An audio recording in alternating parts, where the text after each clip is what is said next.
Hey there everyone, and welcome to another Near Monsters video. So in this video we're going to talk about all the holy monsters that came out in 2021. That's from anniversary to anniversary. I realise at this point it's a few months on from when the anniversary was, but basically I got a bit delayed making things. The other two videos, I only recently released them, but they were actually made 2 months before I made this one. But anyway, so this is the holy video. It's a lot shorter than the last two videos. It's the rest of them in this series this year are going to be a lot shorter because I put kind of the general stuff in the Earth video and then I talked about the cycles in the Fire video. So it should make all the other ones a little faster to go through, and I can focus on the monsters themselves rather than the other sections of the video. So to talk about the sections of the video, we've got the same kind of setup here as I've got the other ones. So first we're going to go through the overview of Holy and some of the themes in Holy, just to refresh our mind. Then we're going to talk about the new monsters from this year, which is going to be the main bulk of the video. And then we're going to talk about the power level of these new monsters and kind of some notable additions, where they fit in, and there's links in the description to get to everything. The one thing I want to say on this screen is I've actually reclassified this year. I would call it the year of cycles in the last two videos. However, I actually think that's the wrong thing to do. After looking through the monsters, I realised, you know what this year was? Actually, it was the year of stun protection. We got so many really strong options for stun protection, and a lot of them in Super Epic as well. So we talked about a couple of them in the Earth video. A couple of those Super Epics were like top stun protection that are very commonly used in PvP, and we'll see that throughout all these videos. In fact, this video in particular has, not at Super Epic, but at Legendary Mythic, two of probably among the best stun protection options we've ever seen in the game. So that's what this year really was the year of stun protection. That's what I'm going to call it for the rest of these videos. So moving into the holy themes and just a general overview, we've got everything listed here, you know, all the monsters to date up to last anniversary, end of October 2021. And the new monsters from this year. We've got 5 new Mythics, 2 Legendaries, 2 Super Epics, and 2 0 to 4 star monsters, which is quite a lot more than we previously got in previous years. I complained, I think, the last 2 years that we just haven't had enough new monsters in Holy. But yeah, that said, you know, one of those Legendaries is a Garden Fairy, one of them's a Dolphin, so we got like no unique ones, just like ones from those cycles. But yeah, we got a lot of Mythics, so we'll see how good they are. Holy as an element, generally speaking, it has the most high defense monsters and lowest average speed of all elements. It's the slowest and tankiest element of them all. That's how it's basically always been, and I've always loved it for that fact. I really like playing, you know, that play style of healing and tanky things, and it's definitely a lot of fun. It has got somewhat by the wayside when it comes to playing Link. It used to be kind of the best at some point, and then it just has kind of been outclassed a little bit, and being slow and tanky, it just, you know, kind of gets outclassed by some faster stuff. Anyway, that's generally how it is. There's lots of angels and dragons. Angels, you know, you can expect there's lots of angels. Dragons are in other elements too, but we do get a lot of holy dragons as well. And in terms of this year, we actually got half of the full defense Legendaries and Mythics that were released this year were released in Holy. So we're going to see lots of tanky monsters in this video, if you couldn't have already guessed by the fact that Holy has that generally as a theme. Yeah, 3 of the 6 that came out this year are in Holy. So let's have a look at the themes. The first theme to talk about is healing. And healing, well, you can see here, there are a lot of monsters. It's just a massive theme in Holy. Holy has a bunch of themes, like lots to list. I've really condensed it this year, so we're not going to go over, you know, a lot on this screen at all. On the left, basically, these are the self-heal monsters. They've got like Drained Survivor, Desperate Bite, that kind of stuff to heal themselves up. In the middle, we've got some monsters which can heal a teammate, but only once, and only a single teammate. So there's a few monsters there which do that, basically life-lit friend stuff. Actually, think about that. The entrance of Fluffy Dre is a healing entrance, heals all the team, but it's not a full heal. Anyway, that's the stuff there. And then on the right, we've got the multi-heal, so this is like, can heal multiple times or heal the whole team, that kind of stuff. And there's a lot of monsters there. So that's really where Holy excels compared to the other elements, is it has the capability to heal other teammates a lot. Like, there's a lot of monsters which do that. And overall, you know, there's just loads of healing here. It's a massive theme in Holy, very much so. The other elements all have a bit, but, you know, not as much. Next we have the Survivor theme. So this is just something I've picked out. You can see here on the left-hand side there's like normal sort of Survivor stuff going on. On the right-hand side there's some Drain Survivor. Holy has that a bit more than the other elements. And then there's a Mega Bomb there from Utopian. Yeah, there's just a few more Survivor monsters than we see in the other elements. It's not like a massive theme or anything, but it tends to have that kind of stuff. And in the bottom left you can see Retribution and Purify or Mist, two like Retribution, Survivor. Holy tends to go to that stuff more than like Blood moves compared to the other elements. And then there's Purifying Mist, Purify, Mist and Healing, all the support stuff. Holy does it really well, covers it very well, and that's kind of generally how they're doing it. They're like trying to keep their monsters alive, and then for using them for Survivor, really likes time to be passed to get to that kind of stuff in Holy. And then lastly we have the Revival sub-theme. This is like kind of the most unique thing to pick out from Holy. Only Holy and Shadow do Revival stuff. Holy does it more so though, and kind of more easily. So on the left hand side we've got the two which are solo, that is solo literally from the game itself, can't be used with other Holy monsters. And then we've got the other four which can be used with Holy monsters. We've actually even got like a repeatable revival there from Momo. I guess also Sanctigard, I think it's called, or Sanctorius, I can't remember now. Anyway, some of them can repeatedly revive. Brynhilda can, if you count the fact that she kills herself and then gets another use to revive. So yeah, that's the kind of stuff which Holy has that other elements don't have so much. Holy stands out in these things, having them more than the other elements. It has a lot of this archetype stuff, but what it has less of than the other elements is poison. There's like very little poison in Holy, and also blood moves. There are obviously blood moves that exist. There are lots of monsters with blood moves. You can see Angel Lion on this screen has a blood move, but compared to the other elements, it has a lot, has much less, and it has a lot more of like Survivor, a Retribution, that kind of stuff for damage moves. So now we move into section 2 of this video. We're now going to talk about all the new monsters that came out this year, and yeah, have a look at them one by one. So we'll start with the epics and below. We're going to have two epics here. The first epic is Gandalf Frog. This, other than the funny design, Gandalf from, I was going to say Wizard of Oz, not the Wizard of Oz. Gandalf is from Lord of the Rings, and then obviously they mix that with a frog. So he's a wizard frog. Gandalf's a wizard, if you didn't know Lord of the Rings, which I'm expecting you probably know Lord of the Rings. So this is a really fun monster, and because I don't classify monsters as like epics in PvP as like how strong they are, I just wrote it as notable. But this is seriously good in PvP. It's good in PvE as well. It just really supports multiple archetypes incredibly well. So before I say that, I want to mention actually that Charge Ally can be used regardless of the charge. Like, you don't have to use it on a charge monster. This is just a repeatable heal move at 70 seconds, which it's an epic. You can get it to +9. If it's accelerated as well, you could get it as fast as like 45 seconds or something to repeatedly heal a teammate. That in itself is good. Like, this monster doesn't have hold ground, so it can't like kind of, really keep itself alive using that and everything, but like, even so, it's a surprisingly useful little skill, even when, nothing else is lining up. So what it can do is it can charge or load an ally. It can also mark an enemy.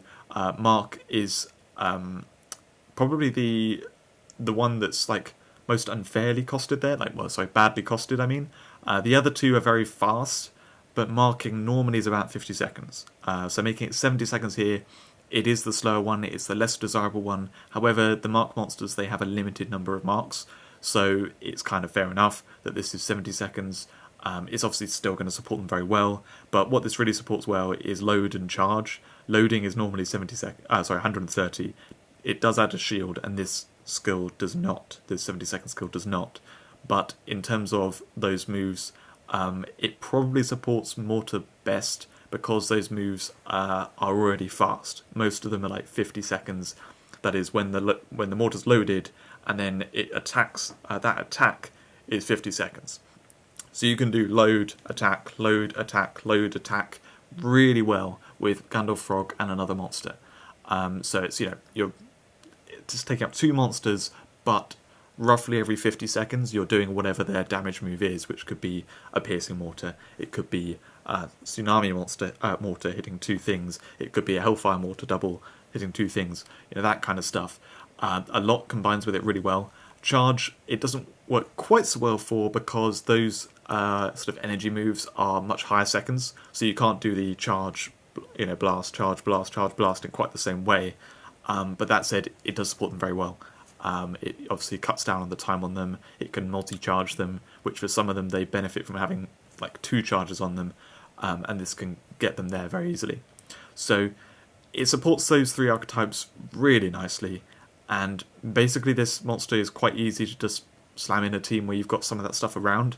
You don't have to line it up or do some particular combo. You just need to have sort of a few different monsters, like say 2 or 3, kind of scattered around it in the team, and it will just generally find, a teammate, the right teammate to support at that particular moment by loading it, charging it, marking an enemy, and put it in a team like that, and it will do really well. And then otherwise it's got death mark to kill enemies.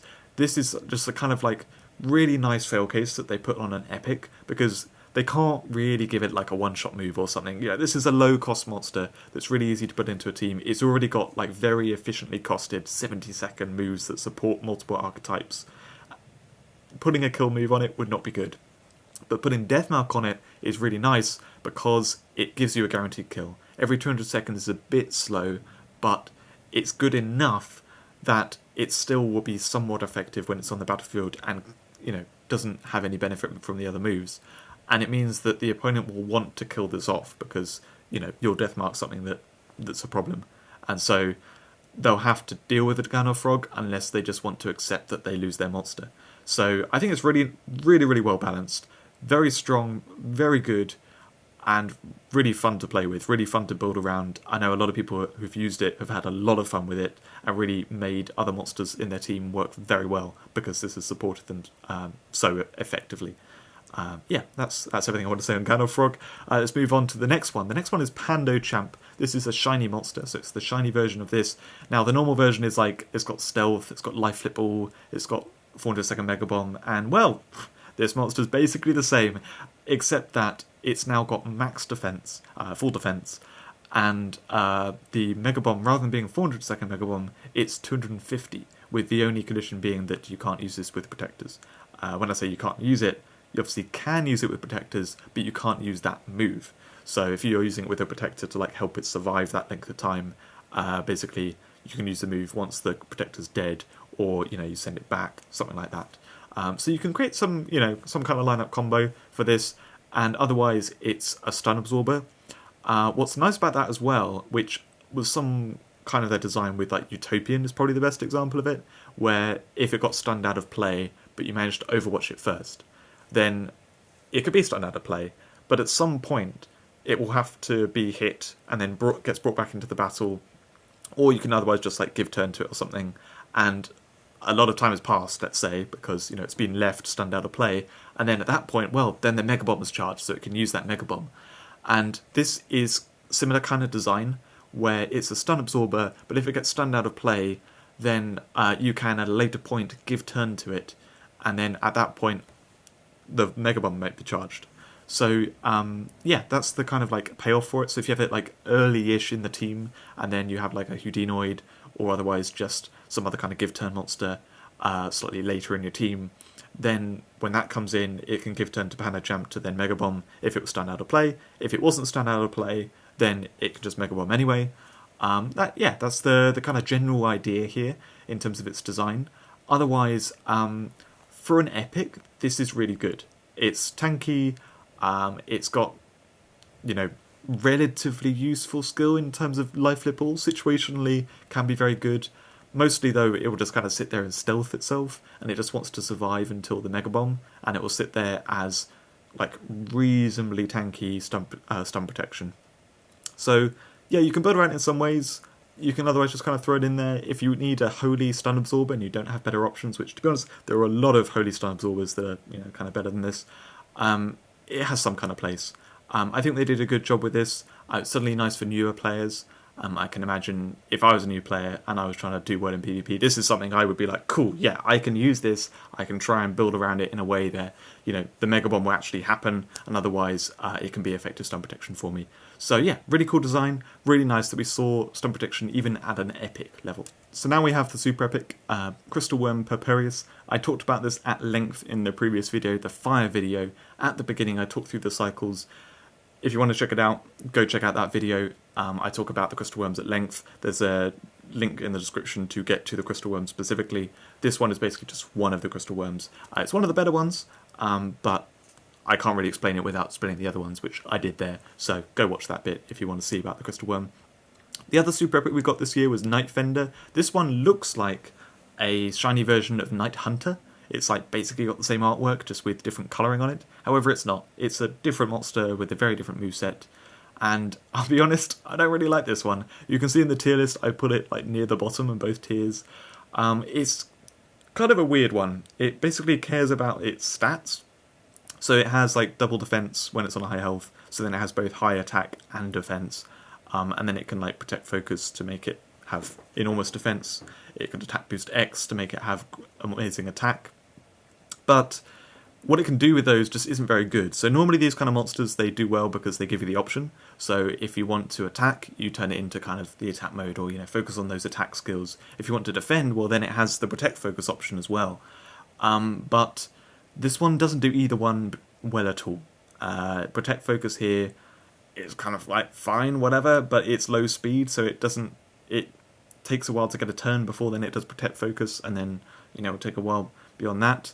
And what it adds as a protector is just basically Purify with Insomnia, which is, state protection stuff. But like everything else is like high seconds, so you're not going to get that Purify lining up when you want it necessarily. And then as an attacker, again, it's slow to get a turn, then you need to attack boost X, and then you have a 200-second move to attack with. That's just not anywhere near on the same power level as Legendaries and Mythics. And I can tell you as well, the damage from that, it's not high enough unless you have like all holy in your team. Otherwise it just doesn't do enough damage. So it doesn't do either side well. I think there's just better options. I think it's slightly disappointing because it's an interesting idea to like have a monster that cares about its stats and manipulates its stats, but it just doesn't quite have the rest of the moveset. It doesn't have enough rest of the moveset to actually make it a good functioning monster. I just don't see it as very good at all. So now we move on to the Legendaries. The first Legendary is Dolpharial. This one I talked about in the last video again in the Fires Cycles section, where I talked about its use with the other dolphins, and I talked about the dolphins in general. They don't have so much synergy, so this is more kind of like, for itself, by itself in a team. Well, this monster is really cool. Valuing how powerful it is, it's really hard to tell. You can see I put it quite high in the tier lists. I say quite high, very high in the tier lists. I think it's good. I think it's quite underrated, but I also think it can be a little clunky, just because it may not offer what you want in that exact situation. So talking through the moves, first thing to note is this has Chrono Weakness, which is a bit of a downside. There's a lot of Chrono Killer around in PvP. It's a shame that it has Chrono Weakness, really. But it does have incredibly tanky stats. It has shield entrance with poison immunity, so that shield's not going away to poison, and max defense. So this does not die easily, even though it's got the weakness to Chrono Killer. And then when it comes to the moves, these are basically like, there's like a stun move that isn't stun, there's a give turn move that's not give turn but does make Chrono Weakness, and then there's like a kill move that's very unique, and a revival move. Bit of a weird mix, perhaps, you may be saying. It's definitely a support monster, and where this kind of monster really stands out, what makes it good to me, is by having this really interesting mixture of moves. It means that you can use them more in their ideal scenarios. Like some monsters you look at, and they may look really powerful, but then you're like, okay, it's only powerful when it's in this certain situation. And in other situations, these moves don't do so well. On a monster like this, it's kind of like, okay, I've got all these different moves for these different situations, only one of them needs to come up, and then I can use that move, and it will be used at its maximum potential, really doing what I want it to do.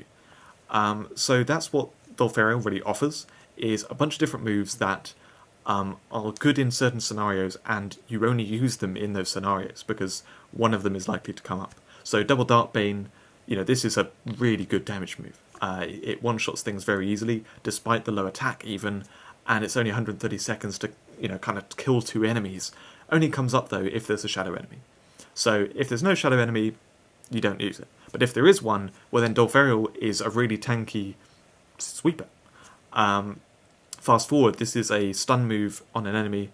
It's Fast Forward is the give turn move. So it's weaker than give turn because it reduces by 100 seconds rather than literally giving the turn to. So if they're within 100 seconds, it gives them the turn. But if they're beyond, then it just reduces them by 100. However, it's a faster give turn because it's 130 rather than 160 seconds. Most of the time, this give turn is fine. And I mentioned with the dolphins, many of them become stun immune, so they're not actually pushed really far out of play. And that's something which you can use with Dolfero in general, is if you use it with stun immune monsters that aren't going to be pushed that far out of play, 100 seconds is probably just give them a turn. So that means it's just basically a faster give turn move. Then you've got Rewind. This is the stun move, so it's costed so that you can't just like stun things permanently out of play and stuff, and it's got 5 uses, but this is a kind of like, if none of the other moves line up, this is probably the fail case move, where you need a certain enemy to not get a turn. You can then push it out, and it's costed, so it's like Dolfero is pushed out at a similar amount as the monster which you hit, because at +9 it'd be 136 seconds. If you've accelerated this, it's 110, so not too much more than the 100 seconds you push them out by. So yeah, that's the kind of like fail case in a kind of like really bad situation where you very much need a certain enemy to not get a turn. You can use that. Then you've got Last Mercy, which is a situational effective killing move. It's very good in PvE because it instantly kills the enemy no matter what, as long as they don't kill Dolfero when he gets a turn. Remember also that Dolfero is very tanky and got a shield entrance. So if it's still got that shield on it, then you can Last Mercy an enemy which doesn't have piercing or something. Basically doesn't have the ability to kill Dolfero, and that's like, yeah, it's dying. Slightly more situational in PvP because a lot of people are using monsters which you don't want them to get turns. Especially that if it's like the thing you want to kill, probably it doesn't want to get you a turn. So I can't say that it's amazing in PvP, and I haven't used this monster enough in practice. I do own it, but only more recently. So I don't know how much Last Mercy, like how useful that is in PvP, but it could be the case that it's quite situational. But yeah, you can probably see what I'm, pitching now, which is what I was first describing. That you've got a bunch of these situational moves that can be very powerful in the right scenario or very effective. They're all fairly efficiently costed for what they're doing, and together one of them is going to come up where it's like, this is the really good move in this particular scenario. It could just be that you just fast forward a bunch of times, or there's like, and then it's just like in a kind of panic situation, you rewind something, or the opening comes up for Last Mercy on something. You can use it on like a sleep an enemy that's put to sleep, and it just kills that monster, that kind of thing. And then the secret skill is like you sacrifice the thing at the end of your team. It's a revival move that's lower cost. Normally revive is sort of 130, 160. This is 100, but it sacrifices like a rock at the back of your team, and it comes in at 50%. So that can situationally be good as well. It's like all situational moves on this monster, but together I think it puts together something that's very strong, and hopefully from me talking about it, it's kind of giving you a really good idea of how it all fits together and inspired you to give it a try, because I would like to see more people giving it a try, even though it's quite low speed. I think it's got the right kind of supportive moveset for doing well in a team. I realised I said I was going to be shorter in this video, and now I'm starting to take a long time. I went in depth on that one. I'm not going to go so in depth on Jasmine here. This is one of the Garden Fairies. I talked about it in the last video because I talked about the Garden Fairies there, and I talked about it a fairly decent amount in that. So I don't want to cover it and just reiterate things I said, but this is just like, amazingly good. I put it as S+ for PvE, which I do for very few monsters. Like, there's only a few of them, and like for me that's like a really high bar to get over to become S+, and that's because this is like one of the best stun protection options for PvE. In PvP, it's It's not as exciting as stun protection because it is a stun absorber. But the fact that it's so hard to kill, and it's got this guaranteed kill move with Vigor Fast Breaker that is so effective, like so efficiently costed, 130 seconds to do that. Like, I would have expected 200 seconds, really, to do that kind of effect. Yeah, it's just like a really good sweeper that's very tough to kill and protects you from stun in the meantime. And then the solo stealth all, only 80 seconds on that. That is very surprising to see 80 seconds. I would have expected like 110 or something like that. So things are just a lot faster on this than you'd expect. Double Survivor, I wouldn't really care about too much. It's got low attack, that doesn't do good damage. You just use the Vigor Fast Breaker. If it's not on the high HP to use the Vigor Fast Breaker, you basically just keep skipping with it, because every time it skips, it heals by 5%. That doesn't depend on having other Garden Fairies around, it just heals itself. So it heals by roughly 5% of its health, little lower than 5% of its health every monster's turn. So just keeping skipping behind this, you know, Jasmine gets a turn, she heals by 5%, you skip behind something, that gets a turn, heals her by 5%, and then she gets a turn again, heals by 5%. So PvE, this is just really easy to get their health back up. PvP, people will skip back, force you to take a turn, but you can still, you know, add extra health onto her, and if they don't one-shot her, then she can recover that health and get to Vigor Fast Breaker very easily. I have personally, when facing her, put her down onto lowish HP and then basically let her like slowly top up and then hitting her down again. So she is possible to abuse, but the fact that she's stun protection while she's doing that and she can still solo stealth all, I think she's just amazing with that stuff. She's also got Vigor Venom Breaker that, you know, comes up and is a nice little kill move, only 50 seconds. Yeah, pretty insane monster, very strong, in or out of Garden Fairy setups. One of the best stun protection options, I think. We should see lots of people using her. I look forward to getting her myself, so I can put her in some teams and figure out how best to use her. I think you've got to put her in a team where you're planning to have stealth stuff for support. So that you do have those two options and you're not so dependent on Vigor Fast Breaker. If you've got the holy monsters around, she's not going to do so well, because she's going to get stuck and just have to like do double survivor or something like that, which is not going to feel so good. Next we have Flutter Drake Maeve. So we're moving on to Mythics here. This one I'm not super high on, but it is very cool. I love the design. This is the Flutter Drake Queen. And so it's meant to be used with the Super Epics, that Super Epic cycle of Flutter Drakes. They all have Flutter Drake moves that they can only use if they have a fellow Flutter Drake, which she counts for. So you can use her, just her and one other Flutter Drake, and they can use their move. There's a lot I could dive into about this monster in terms of its certain combinations with other ones. I don't want to go into it too much, but let's talk about her moveset first. So she's got good speed, good defense, and on her first turn can use a secret skill which shields the whole team.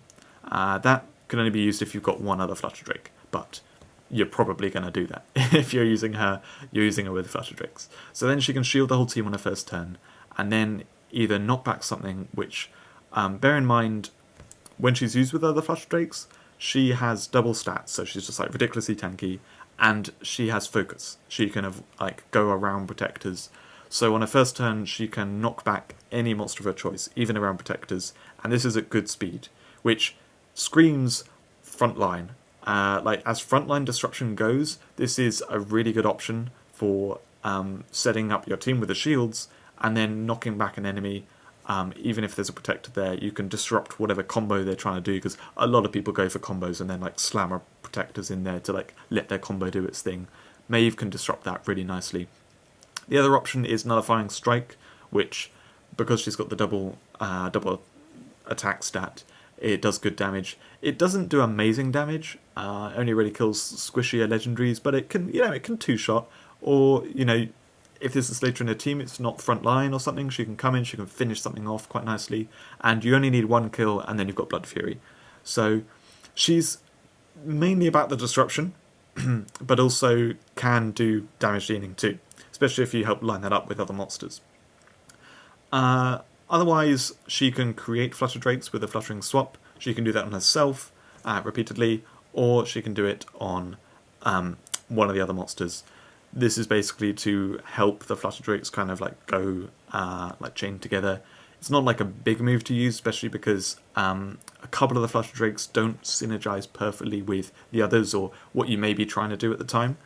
So it's a little bit more of a risky move, but can be used for sure. And sometimes it would help out really nicely. It's good if like you've got a disabled teammate or something. You can save that disabled teammate by like sending it back and turning it into a probably functional monster.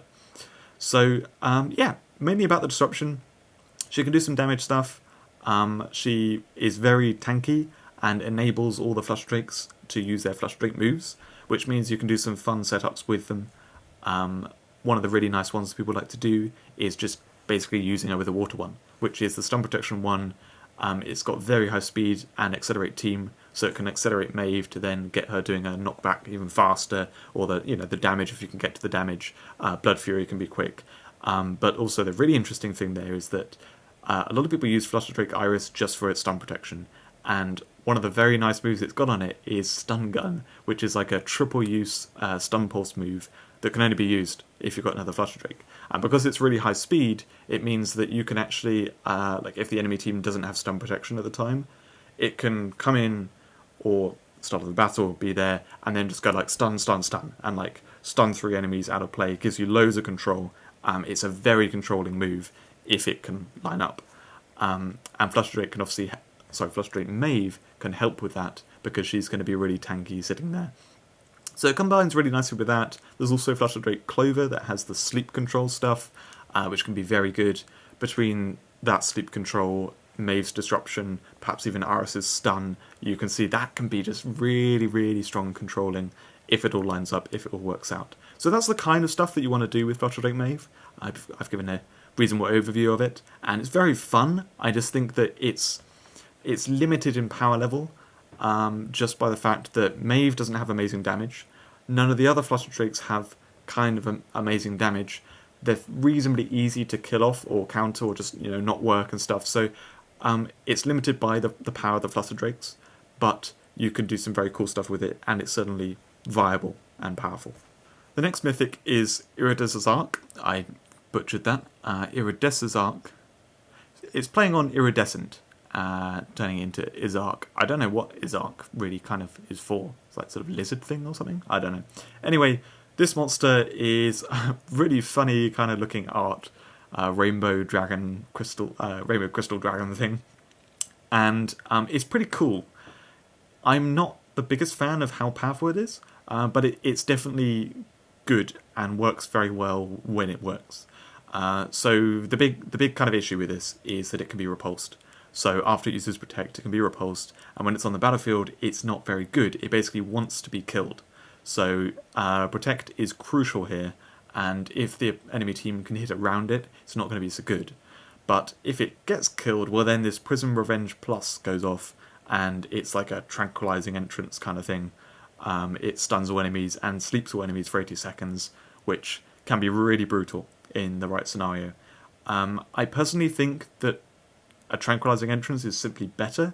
Like both Malwing and Sober King have very good movesets, so that on top of tranquilizing entrance works really nicely. Whereas this is kind of like you have to put more work in to get to that entrance. It's a revenge, and it's at the point when the opponent's team wants, they can maybe have some more control over when it's going to happen.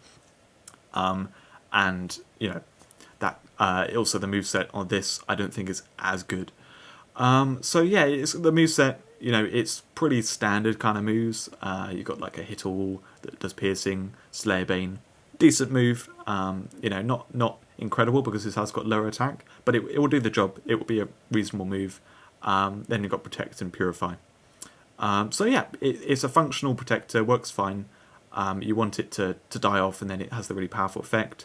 The only kind of interesting thing to build around for this is that it's got Diamond Skin, which means that it has the defense cap. Like this is just full defense, max defense. Sorry, I was saying full defense, not just full defense. I'm talking like literally the defense cap. That's how much defense it has. So it takes barely any damage when it's on a high HP, and then when it goes below, then it takes more damage. But it still doesn't take enormous damage. So if you can heal it, which Holy obviously has a lot of healing, so Link Holy perhaps might want to try this out. But otherwise, if you have ways to heal it, it can work very nicely as just tanking everything.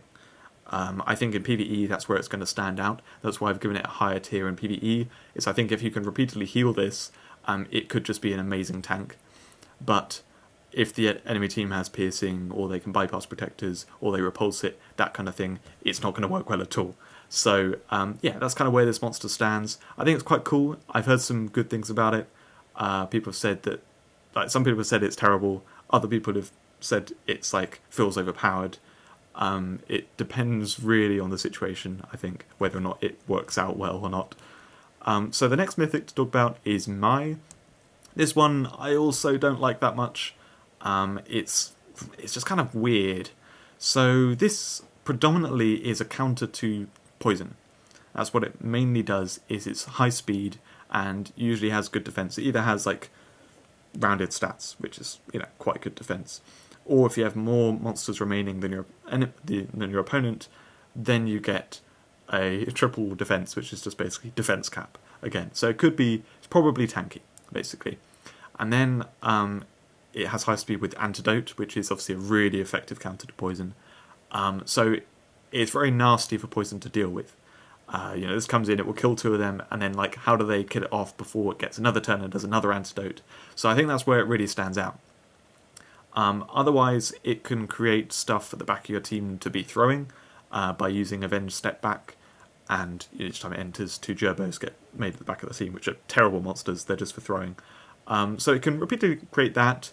It can counter poison monsters, and then otherwise, I'm not too fan of not much of a fan of the moveset. Sonic Strike is kind of alright. I think in PvE it's just terrible. Like, lining that up is just not possible. PvP, what you can do is you can skip behind an enemy, and then if they skip back, then you can Sonic Strike it. So it kind of forces the opponent to take turns with their monsters. That in itself is quite useful, but only situationally. Like, it's probably not going to be good enough doing that. And then ASMR, I'm not a huge fan of this. Not a huge fan of ASMR in general, but also this move, it's like a heal thing that kind of splits. It's a fast move, but it kind of splits the cost between Mai and the monster you're targeting by pushing it further out of play. Yeah, very situational, I think. It's probably the same as like having a healing move, but I think given the rest of the moveset, I would want a bit more. This monster is basically just a tanky thing that counters poison monsters, and then can kind of do some situational things that might come up, might be alright. Yeah, it's fine. It probably works. Maybe there's a team for it that I'm just not thinking of, but I think that there are better mythics out there. The next mythic to talk about is Momo. Now this one, talk about better mythics out there. This one is very funny.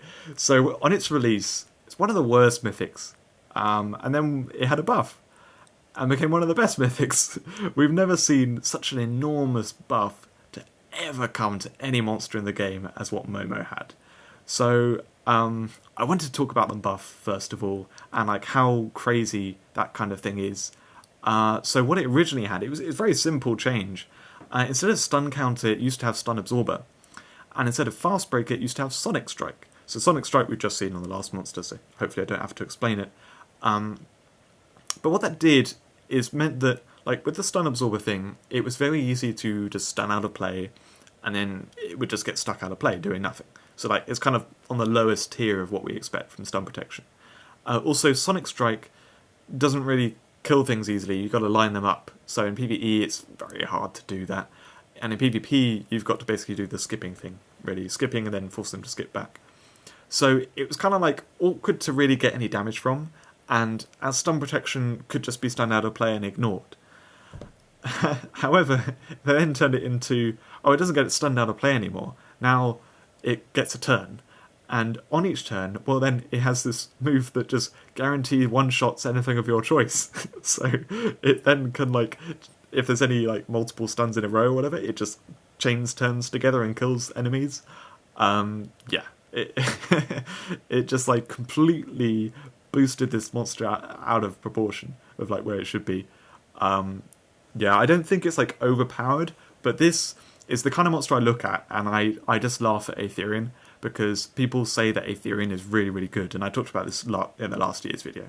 I have Aetherian, and I can tell you it's good, it's solid, but it was just waiting to be outclassed by better stun protection, and this here is better stun protection. So yeah, it's enough talking about that stuff in general. Let's talk about what the monster's doing.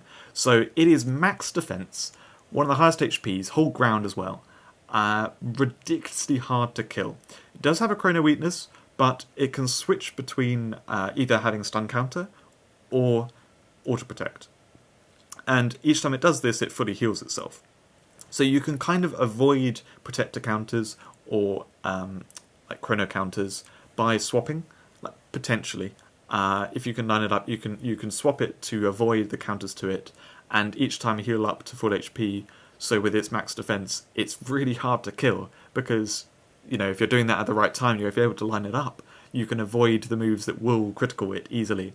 So it can be extremely effective at both of those things. You know, countering stun and being a protector in the way. And then it's predominantly got this fast breaker move. So like every time he gets a turn, you can just kill anything of your choice. It does ridiculous damage. Anything that's like within 60 seconds just dies. So that can just easily get kills. Otherwise, Repulse. This move, I love Repulse. If you didn't know from other videos, Repulse is one of my like pet moves that I just find amazing because it does so much. It disrupts the enemy team on an enemy which, like, even if it's like shielded or anything like that, you know, you can't kill it with another move. Momo can, but if you can't kill it with anything, you can knock it back and still disrupt it. You can reset things, like reset kills on them and stuff, which can disrupt a lot of monsters there. Yeah, there's just lots of monsters which get messed up by you repulsing them, that having repulse on a monster when you've already got a good moveset is just an amazing plus to have. Like, it's a really good situationally strong move. So Repulse here is brilliant for something that you don't want to kill. You want to leave there. Could be a protector or something that, like, you know, the Iridus Arc that we just saw. So you can mess it up with Repulse. Life Flip Enemy, also situationally very good for putting an enemy onto like 1 HP to then be killed off by another monster of yours that maybe wants to charge a blood move, something like that. It can also let you time when the kill happens. So rather than like, one of the issues, generally speaking, with killing an enemy is you've put one of your monsters to high seconds, while bringing in one of the enemies that will probably be in lower seconds. So you're kind of giving an advantage to the opponent each time you kill one of their monsters, which is why it becomes a problem when you do double killing or when you kill all 4. If you kill all 4, you're basically at that point handing the game over to the opponent and, you know, flipping a coin whether what comes in is going to take control of the battle. And so when you can time kills with moves, it works really well because then you can you can be in, like, keep your control a lot better. So Life Flip Enemy, you can put an enemy onto like low HP, and then you could kill it with a teammate of yours, which has like a really fast move or something like that. You know, it doesn't take so much to kill the enemy off, so you can line up what you want to do a lot better, which also means Momo can be lined up to like Fast Breaker, the newly entering enemy, that kind of thing. So Life Flip Enemy situationally can be very useful, Repulse situationally amazing, and then you've got this like guaranteed kill as well. Like, those 3 moves, just insane. Soul Shield, I wouldn't really use that, to be honest, especially because it adds 3 costs to the monster. Like, you may as well just have this as a 14 cost monster as just being ridiculously good. And the other nice thing to mention is that Repulse and Life Flip Enemy are only single use, but because you can do the morphing between being a protector, being a stun counter, it resets those uses. So it's basically repeatable Repulse. So you can disrupt multiple enemies with that. Momo is just ridiculously powerful, like super, super good. Yeah, we may have calls to get her nerfed in the future. Her buff was just like insane. I'm sure I've sold it very well here. It's a very good monster. I didn't want to like get it, but I ended up putting it on my list of mythics I want to awaken, so I'm going to slowly work towards it. We'll see if I get it. Maybe it'll be nerfed by the time I get it. But yeah, this monster's insanely good. The last monster to talk about in this video is Rhine Dragon. Now, this one is one that I think is quite underrated. It's reasonable, it's just not exceptional. And it works quite well in PvE especially. So this monster, it's slow, it's also not got amazing defense. It has got hold ground in it, and it does healing stuff, but basically it doesn't like stand out as like a super tanky monster. It creates 2 Goldoids next in line, which is very useful. I'll say that now. They're the ones that revive. They can get in the way a lot. I think that gets undervalued a bit. Just the fact that this will help protect your other monsters naturally, just by coming into the battle. And then what it does is it kind of like gets kills and then removes kills from itself. And each time it removes a kill from itself, it will heal itself. That's with the Redemption. Or heal and purify. And then it's got these 2 moves which deal the damage that can't be used when it's got a kill. So it kind of flips between those 2 things. The key thing here is that you actually want to target stuff that it's not going to kill. So enemies which have hold ground is ideal. So you can then repeatedly use this golden burst move that's only, it's 59 seconds here. It's a 70-second move. Can be repeatedly used to damage enemies because it does one-shot damage. And the key thing about that is that this monster doesn't have any kind of like weird conditions you've got to meet. Its conditions are self-contained. So we see a lot of monsters where it's like, it kind of deals, it's a time crush thing. It deals damage to it when it's on high seconds. Or something that it needs to be a certain element and it'll deal high damage. These kind of conditions that have to be met, which means that you can only kill certain enemies, not the one that you want to kill, or it doesn't line up so you can't actually kill something. Rhine Dragon, its advantage is that it doesn't care about any of that. It can kill what it wants, it's just that if it actually gets the killing blow on something, then it's a little slower to do that. So I think that's where it gets underrated, is that people don't really take into account that this monster actually just works reasonably nicely when it's on the battlefield. No matter what's going on the battlefield, it will be able to just kill through the enemy team slowly. And yeah, if you can hit things on whole ground, to whole ground, so you don't actually get kills, then it can do it even faster. Like a 70-second one-shot move is really, really good. So yeah, that's kind of what it does. I wouldn't really care too much about the Golden Curse, killing a random enemy. It's unlikely that you want to do that. Predominantly, you just want to do the Golden Burst, and then switch between that and Redemption when necessary. I don't think there's, that's the main part of the moveset, really. So yeah, that's how that monster works. I think it's quite nice. I just don't think it's that amazing. And I hope that you agree with the way I've spoken about it. So moving into section 3 of this video, we've had a look at all the monsters. I talked at great length on for some of them, so I hope you have all have a good idea of them. And now we look at the notable additions. So this is not picking out kind of the best ones in particular or whatever. This is picking out the really cool things that came out from this year, things that were quite unique, that kind of stuff. So on the left, we have the amazing stun protection that we got. I mentioned at the beginning of this video, this is the year of stun protection, and I think these 2 embody it very well. 2 full defense, very tanky monsters that protect you from stun very nicely. They both have like Fast Breaker, which is just kind of crazy to have on like good stun protection. Makes them very easy to just use in a team. Yeah, very strong stun protection options at Legendary Mythic. We also got the Flutter Drake Mave, the kind of Flutter Drake build, getting the boost it needed to really be good in PvP. Flutter Drakes was strong, but they were kind of like a power level down from what people usually use. Like, you could use them, if they line up, they do really well and they can win battles, but they're not really on the same level as other things. So having Mave in there is just really interesting, helps them do well, and it's a lot of fun to play around with. And then we got Gandalf Frog, the archetype supporting Mark, Charge, and Mortar. Yeah, very cool monster, very good, and means that a few monsters which are like struggle to load themselves or to charge themselves or whatever, Gandalf Frog is going to be amazing support for those. I don't know if they're going to take that into account when they design future ones, that they'll be careful to not make anything that is broken with Gandalf Frog, but maybe we'll get something that's like surprisingly good with Gandalf Frog. Yeah, definitely very cool monster. And now talking about the power level. So this, in the previous years, the last 2 years, I have been generally unhappy with how Holy has got new monsters. It's just not had that many. This year we did get more. I think I'm happier with it, and I'm scaling that because Holy for me was like one of my favourite elements years ago, and having less support in recent years, I began feeling a little disappointed about it. I've ended up kind of loving the other elements too. so it's not a big deal to me. But yeah, it's been a sort of trend through these videos of me saying like, oh, I wish Holy got a little bit more support. And so this year, I think it was fine. I think it was like average level compared to the other elements. But it is kind of funny, as you can see in this table. We have the 3 monsters that stand out there on the Mythics and Legendaries. Those are all the full defense monsters. They're all the super tanky ones. They are the ones that are also really strong.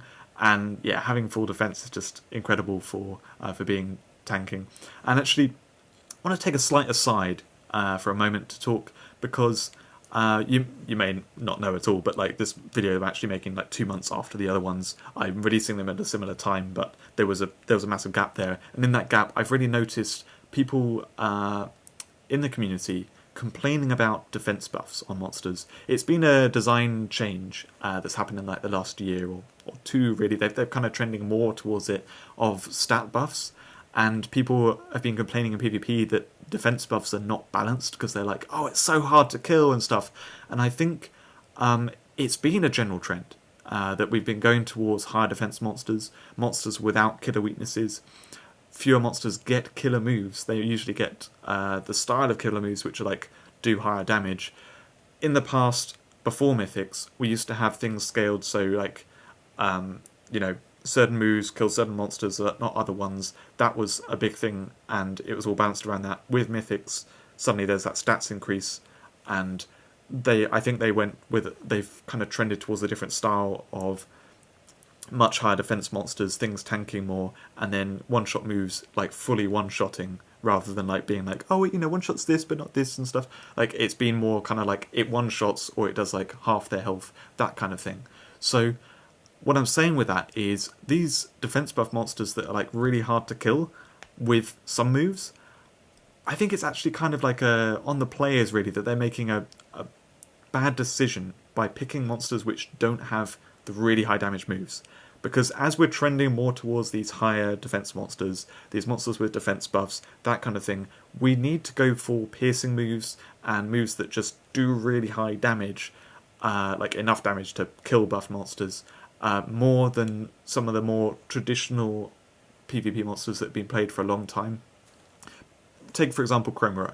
I don't like Chromera anymore. It was amazing when it came out, like one of the best PvP monsters when it came out years ago, but it hinges on Chrono Killer and Toxic Killer, which these days just don't do enough damage. Like, Chromera just doesn't kill things properly anymore, and that's what it's built around. Like, it needs those moves to do good damage. And so Chromera is just, I would say, should be out of the meta. And then other ones which, there are lots of other monsters which I see commonly used, which I think should be trending out, and we should be trending in some of the monsters which do really high damage with low conditions. So take, for example, Prison Paw, which we all joked about Prison Paw being really bad, and it's not an amazing monster, but the 130-second moves that do the critical damage, they do insane damage, enough to one-shot, kind of no matter what it is, like if it's got a defense buff or anything. And so Prison Paw is actually quite good for modern PvP. It one-shots things which other monsters don't. And so I think that's what we should be trending towards. That's what we should be looking at. And, looking at this table here, the 3 best holy monsters that have come in the last year, all full defense, all really tanky monsters that we need piercing all those kind of monsters to face. So I think that's where people should be going for, and people should be kind of just accepting that defense buffs and stuff are now part of the game, and we need to adapt to that. You don't have to adapt overnight, but over time we will need to adapt to it and start including the things that counter that, rather than being like, oh, my monsters aren't killing them anymore. Anyway, that's enough of that aside. Looking back at the table, so we got a lot of mythics which are not that good. They're kind of on the lower side of things. I think it's fine. We got some good mythics, we got some bad mythics this year. We got Momo, which is just an amazing mythic. And those other ones, they're fine, they're quite fun, they can fit in teams. The Legendaries, we've got amazing Legendaries. Super Epics, we've got one very high with the Crystal Worms, which, Crystal Worms are very strong. And then we've got Night Fender, which I covered. I just don't see a need for it. And then the Epics, they're both good. The only reason why Gandalf Frog isn't like S+ is because it's S plus in PvP. Like that's where it really stands out as good. So yeah, that's the kind of general power level we got, and that's good support for Holy this year. I'm happy with it. That's it for this video. Thanks for watching. It did end up a little bit longer than I was expecting. At the beginning I was like, oh, it's going to be shorter than the previous two, and then I ended up rambling and going on high detail on those monsters. But I hope you enjoyed me going in depth on them and really explaining them, because that's what these videos are about. So yeah, thanks for watching, and I'll see you in the next one, which will be coming out very soon.